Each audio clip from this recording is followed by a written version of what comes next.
Salam sejahtera dalam kasih Tuhan. Selamat pagi Bapak Ibu Saudara sekalian.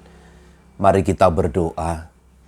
Kami bersyukur karena rahmat dan kemurahan Tuhan, karena kasih setia yang selalu dinyatakan setiap hari kepada kami. Saatnya kami akan mendengar dan merenungkan firman-Mu.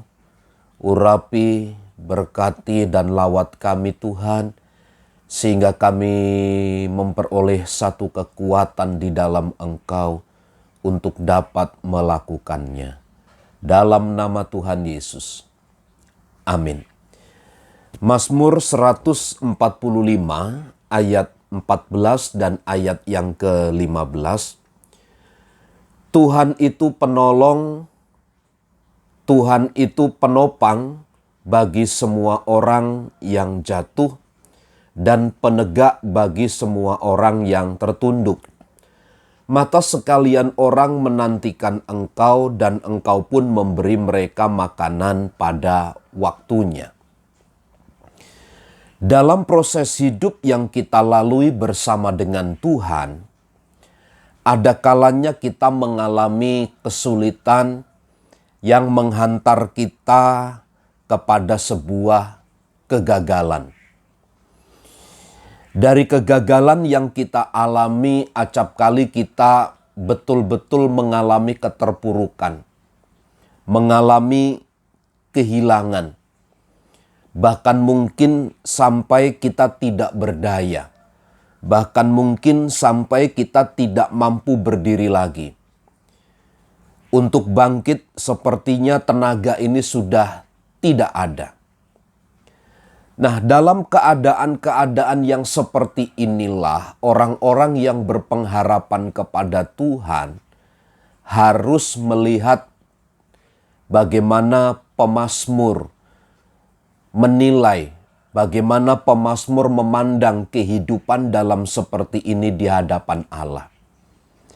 Dalam ayat yang ke-14, Tuhan itu penopang bagi semua orang yang jatuh.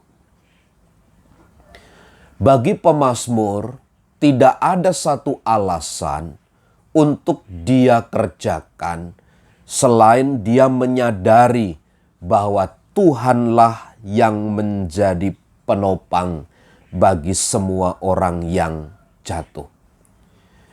Jadi Tuhan hadir kepada gereja, kepada umat-umatnya sebagai penopang. Dia akan mengangkat umatnya agar umatnya tidak terjatuh karena dia Allah sang penopang itu.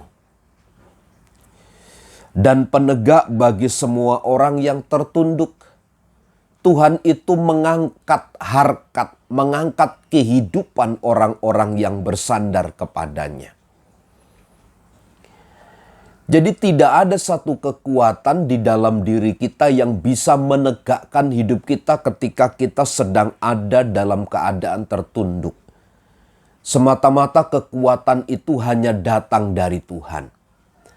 Karenanya ketika pemazmur berkata Tuhan itu sebagai penopang pada saat kita jatuh, tapi Tuhan juga sebagai penegak bagi orang, bagi kita yang sedang tertunduk. Dalam kaitan persoalan kehidupan kita, Tuhanlah sesungguhnya yang harus tetap menjadi sandaran bagi kita. Karena tidak ada kekuatan yang lain yang dapat menegakkan, yang dapat menopang selain Tuhan itu sendiri. Ayat yang ke-15, mata sekalian orang menantikan Engkau dan Engkau pun memberi mereka makanan pada waktunya. Ini bicara tentang orang yang meminta, orang yang berharap, orang-orang yang meminta belas kasihan Tuhan. Orang-orang yang selalu mengharapkan Tuhan pasti akan mendapat bagian dari Tuhan. Orang-orang yang mengharapkan Allah pasti akan mendapat apa yang diminta oleh orang tersebut. Bagi kita yang percaya kepada Tuhan, ketika kita minta agar Tuhan menopang, agar Tuhan menegakkan kita, maka Tuhan pun akan melakukan bagiannya. Dan termasuk bagi kita, bagi orang-orang yang menantikan Tuhan, yang berharap akan pertolongan Tuhan, Tuhan pun akan datang kepada kita sebagai Tuhan penolong sejati kita. Karenanya tidak ada alasan bagi setiap kita yang percaya kepada Tuhan untuk terpuruk, karena Tuhan akan menegakkan hidup kita. Tidak ada alasan bagi kita untuk jatuh sampai tergeletak, karena Tuhanlah penopang hidup kita. Selamat pagi, selamat beraktivitas, Tuhan Yesus memberkati. Amin.